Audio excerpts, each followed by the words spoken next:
This is the first module in the second constitutional law class. We're going to start by looking at some predictions. These predictions were authored by Judge Robert Yates. And you might recall the Federalist Papers, there were also the Anti-Federalist. And so this particular judge wrote as Brutus, and you can see, I'll point some things out, the Anti-Federalist Papers. You can actually look these up online if you'd like to see the full context. I'm going to summarize them for you. So I have a chart. It is about 2 full pages, a little over long. And we're going to look at 4 predictions, and then we're going to read about them. We're going to read some of the text here as well, and then we're going to look to see how they came true. So this was created by Dr. John Tyler. He is a professor and a lawyer, and he has a PhD in philosophy as well. And he has done extensive study on constitutional law. And with his permission, I would like for you to engage his positions. It doesn't mean you will end up agreeing with everything that he has argued for, but I think his arguments are at least compelling. So let's start. You are also reading a law review article, and it has to do with Federalist paper response to Judge Yates or Brutus. So you'll have that before you as well in this module. And it may take you some time to get through, but I strongly encourage you to push through and to really deeply try to understand what's going on. So, prediction number 1. First of all, the Supreme Court justices will evade or ignore the Constitution's text. They're going to evade or ignore the Constitution's text. They're going to get around it somehow or just flat out ignore it. The Supreme Court justices will not confine themselves to the text or to the letter of the Constitution. And in interpreting the Constitution, justices will not confine themselves to any fixed or established rules. I mean, they say, well, how could they do that? It's their job. So in Essay 12, this is from 1788, we have several different positions that he takes, but we're going to highlight this one, and this is a quote, so you can follow along right here. We have seen that they will be authorized to give the Constitution a construction, another word for interpretation in the law, a construction according to its spirit and reason, and emphatically, and not to confine themselves to its letter. This is his prediction. He predicts this to be the case. This is what's going to happen, guys. 1788. This is what's going to happen if we let this Constitution move forward and become the supreme law of the land. All right, in Essay 11, look at this stretch of text right here. They will give the sense of every article of the Constitution that may from time to time come before them. And in their decisions, they will not confine themselves to any fixed or established rules, but will determine, according to what appears to them, the reason and spirit of the Constitution. All right, so there's 2 different essays. This is what he's saying. There is text, and they are going to get around it somehow. They're going to evade it, they're going to ignore it, circumvent it, whatever word you want to use. So that's his prediction. That's what he predicts will happen. He is writing saying this judiciary is too strong. I've read this Constitution. It's too strong. It's going to empower them. There's going to be no checks. All right, so prediction number 1. There is text, and they're going to get around it. Prediction number 2. The federal courts will expand their jurisdiction to increase their power. So the federal courts, not only are they going to leave the text behind, they are going to increase their power, and they're going to expand their jurisdiction. So we have, sorry here, the numbers are, let me show you what's going on here. So we have 1, 2, 3, 4, 5, 3. Obviously, they're out here, so I apologize for that, but just go with me here. Federal judges will lean strongly in favor of the federal government. Federal judges will interpret the Constitution in all cases to enlarge their sphere of authority, and federal judges will always interpret the Constitution to extend the power of the courts. All right, they're going to expand their jurisdiction and they're going to increase their power. So look here, we're going to go back to essay number 11 and look at this stretch of text. That the judicial power of the United States will lean strongly in favor of a general government and will give such an explanation to the Constitution as will favor an extension of its jurisdiction. It's very evident from a variety of considerations. Moving on, another quote. Every body of men invested with office or tenacious of power, they feel interested, and hence it has become a kind of maxim to hand down their offices with all its rights and privileges unimpaired to their successors. The same principle will influence them to extend their power and increase their rights. This of itself will operate strongly upon the courts to give such a meaning to the Constitution in all cases where it can possibly be done as will enlarge the sphere of their own authority. Again, we're prediction number 2. They're going to extend their jurisdiction. They're going to increase their power, enlarge the sphere of their own authority. Look for this language. All right, so the second example of his own words, this is same essay. From these considerations, the judges will be interested to extend the powers of the courts and to construe the Constitution as much as possible in such a way as to favor it, and that they will do it appears probable. Because they will have precedent to plead to justify the men, it is well known that the courts in England have, by their own authority, extended their jurisdiction far beyond the limits set them in their original institution by the laws of the land. So, pulling from this text, narrowed it down to some quotes, and then we go back. What's the second prediction? They're going to increase and expand their power. First, they're going to evade or ignore the Constitution's text.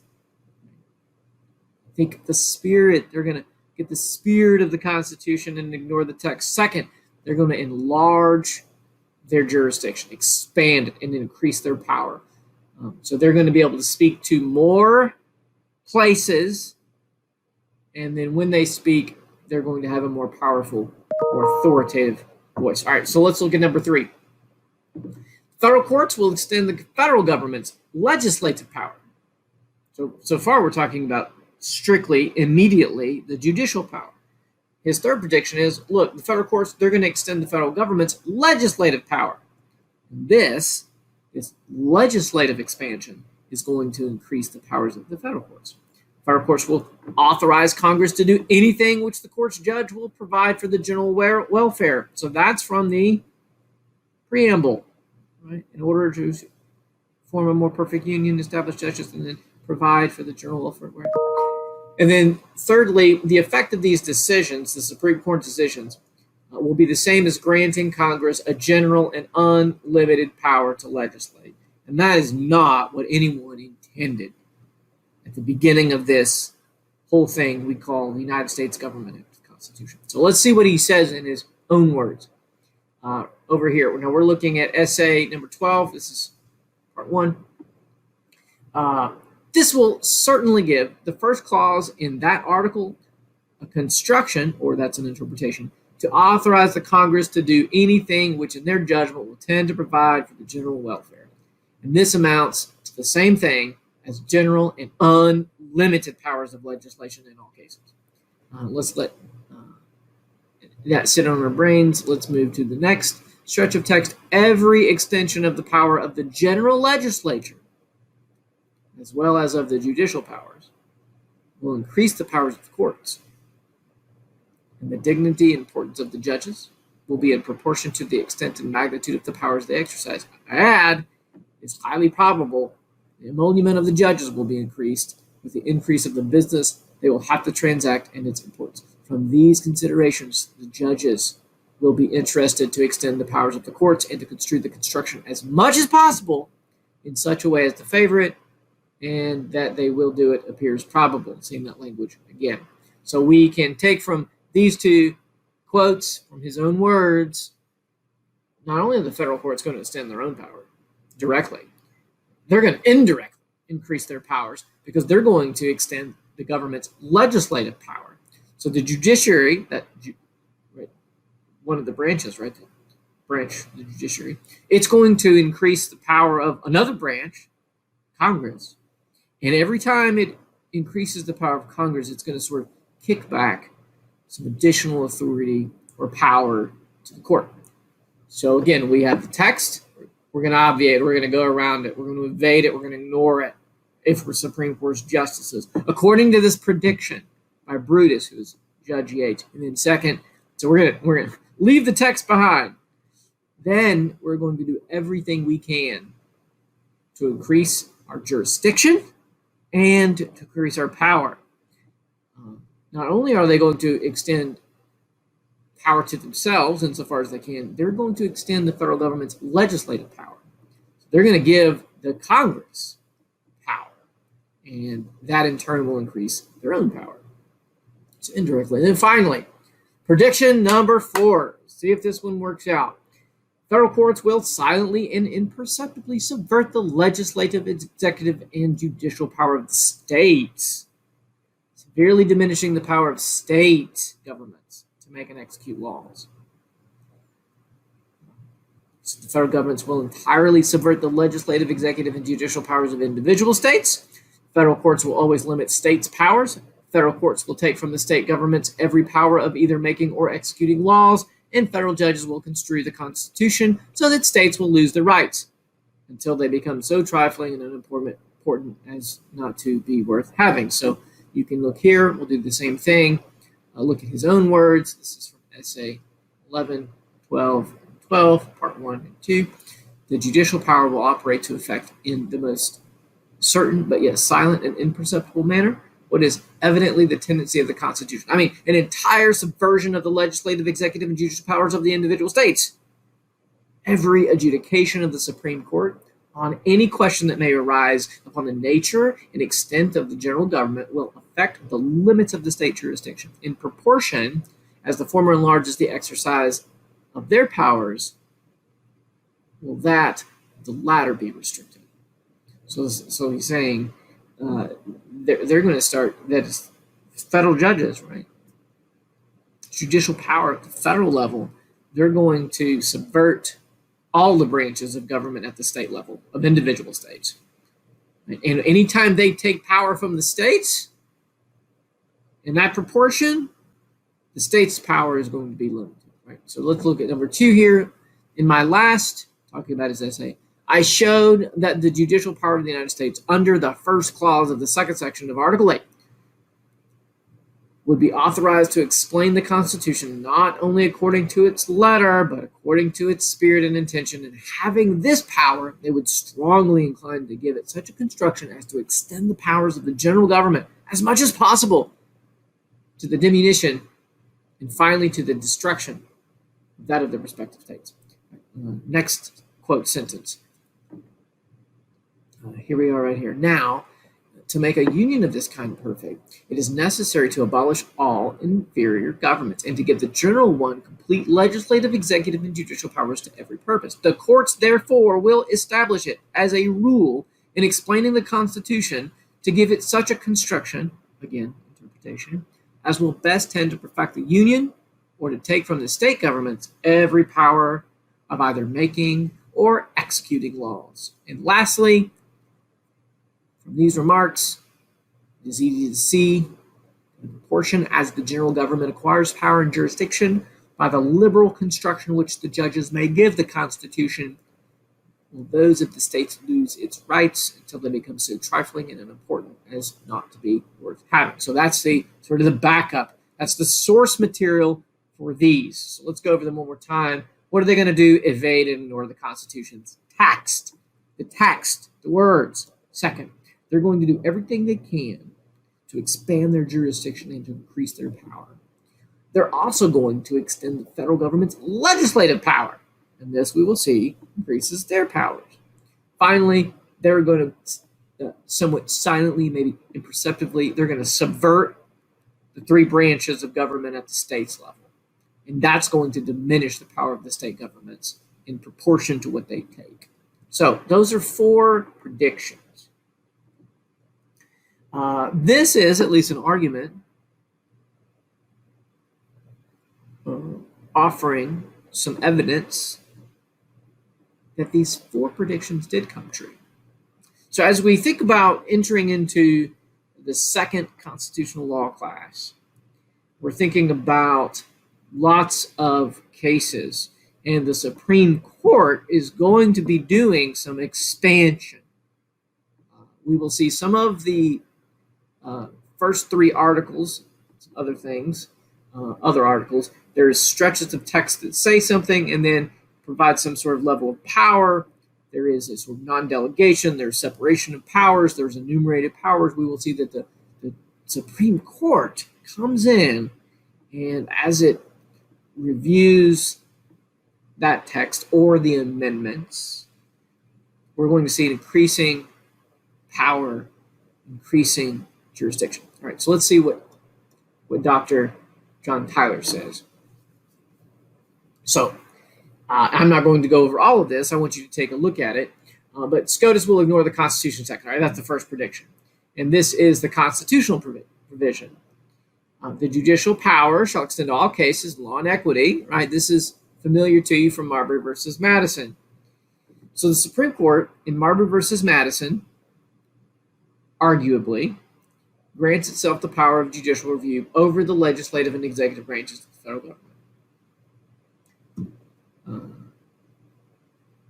There are more cases, he would argue, that all of these ignore the text. The Constitution does not grant the Supreme Court the power of judicial review. Well, not in the text it doesn't. Judicial review of federal, executive, and legislative branches violates both A, sovereignty of law, and B, separation of powers. Maybe. We'll see. You may or may not agree with that. Hopefully you'll come to a strong opinion by the end of this semester. So they're going to ignore the text, and we see Marbury versus Madison, and Dr. Tyler argues they completely ignored the text. Expand federal judicial power. Same here. Again, we have Marbury versus Madison. Then we have Fletcher v. Peck. It establishes federal judicial review of state statutes. So that's in 1810. It's the first time the Supreme Court of the United States declared a state statute unconstitutional. Now, Martin v. Hunter's Lessee, is extraordinarily important. It's 1816. It establishes federal judicial review of state court judgments. So we have, first of all, in Marbury versus Madison, judicial review, right, of federal law. Okay, that's a federal court reviewing federal law. So maybe that doesn't offend you. Fletcher v. Peck, we have federal judicial review of state statutes. So you see that? It's not federal judicial review of a federal statute. Now we have federal judicial review of state statutes. Then Martin v. Hunter Lessee, we have federal judicial review of state, not statutes, but court judgments. Now they're going after not just the state legislature, they're going after the state courts. Let's continue. The Supreme Court of the United States will expand Congress's power. So this is one of the most amazing things I can remember from law school, is reading the Commerce Clause, Article 1, Section 8, Clause 3, and then reading Wickard v. Filburn. I couldn't believe it. It was not life-altering, that's overstating the case, but it really opened my eyes to see what's going on. I couldn't believe it. I would have never guessed that Wickard v. Filburn would have been decided the way it was. So the Commerce Clause, if you look at it, among the several states is very key, right? So we have that language here, and we found it in the Commerce Clause, among the several states. That requires that state borders must be crossed, at least from the stretch of the text here that we're looking at. It says among the several states. It doesn't say inside a single state. Does it say inside a single state? No, that's intrastate commerce. This is interstate commerce, among the several states. And then commerce. Commerce I don't know, maybe it doesn't mean necessarily just buying or selling. You could also be leasing. But commerce of some sort, right, requires buying or selling. And obviously, I would argue you should also have leasing in there. But you're still, with a lease, you're just not buying the whole property. You're buying part of the property. So if you're leasing a house, you're not buying the whole house. You're buying an opportunity to live there for a certain number of years or months or weeks, right? So you're buying something. It's just you're not transferring title. So still buying and selling. But you could add leasing in there if it helps you think about what commerce might be. So in Wickard v. Filburn, this is 1942. So think about World War II. Think about the context of history. The Supreme Court holds that commerce, quote, among the states doesn't actually either require interstate activity or commerce. Now, I'm not going to tell you what this case is about because I want you to go read about it, but I can't imagine that you won't go read this and say, what in the world? How is this interstate activity? And frankly, how is it even commerce? What? That's what I hope you say when you read it. But you should just know that that was a huge extension of power. Huge extension of power in Wickard v. Filburn. Now, there are other cases. I have a table that I might share with you. It's table 9 here. I'm not going to share with you now, but I will likely give you this entire document to look at, and you can go back and look if you would like to see some other cases. We have some listed here, but they're sort of fleshed out. We're not going to cover them on this video, but you should feel free to go look at those. So number 4, SCOTUS will subvert state power. So Amendment 10 and the 14th Amendment, Section 1. This is why we're talking about it now. We're in Constitutional Law 2. We are going to be looking at these amendments in other parts of the Constitution, at least in small part, that have some individual rights and liberties kind of language. But we're mainly going to be focusing on how the Supreme Court has interpreted the amendments and then other important parts of the Constitution. So I realize we're not starting there. We're starting with the Commerce Clause. That we covered that in the first constitutional law class. But to see this expansion and how it works itself out, you really have to understand a diachronical view, through chronic time, so a historical context of what's going on. And it didn't just start with the amendments. It started before the amendments. But you need to be able to see sort of this parallel structure. We're going to expand. We're going to add power. We're going to expand. We're going to add power. We're going to reject the text. We're going to ignore it, evade it. We're going to go around it. And so see if you think that this is true as you read through these. These cases are in your other book, and you should have plenty of time to read through them. But Fletcher v. Peck, 1810. This is the Federal Judicial Review of State Statutes. Martin v. Hunter-Lessee, again, Federal Judicial Review of State Court. Then we get to Connecticut v. Griswold. So this is a huge case, 1965. It's a civil rights movement era. Supreme Court creates a new right to privacy in the penumbra of rights in the Bill of Rights. It doesn't say you have a right to privacy, but the court finds that sort of in these shadows and in the shadow of shadows, that is the penumbra, that when you look at these pillars and these protections and you look at them all together, there are some shadows cast, some shade cast, and when those sort of casted shades overlap, we have this penumbra, and that's where we get the right to privacy. Roe v. Wade, 1973, the Supreme Court uses the new Griswold right to privacy, as articulated in that case, to overturn a Texas abortion law. And then in 2003, much more recently, Supreme Court uses a new right of privacy to overturn a Texas sodomy law. And then 2015, I think it was around June,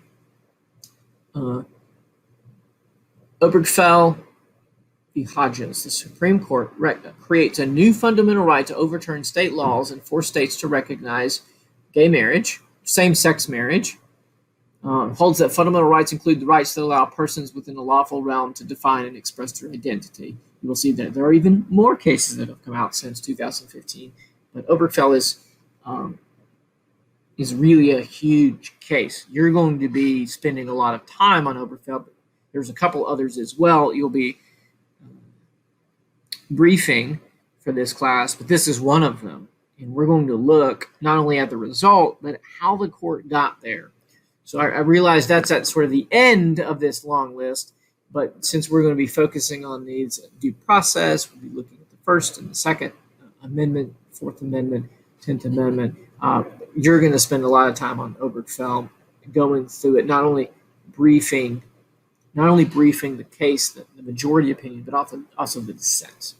So I hope that this helps you start thinking through whether or not you agree with this idea that these predictions from a long time ago, before the Constitution was ratified, these conversations were had in 1788, and we're going to see the Supreme Court ignore the text, expand jurisdiction, increase power, expand the power of the legislature, and to subvert the three branches of the state government.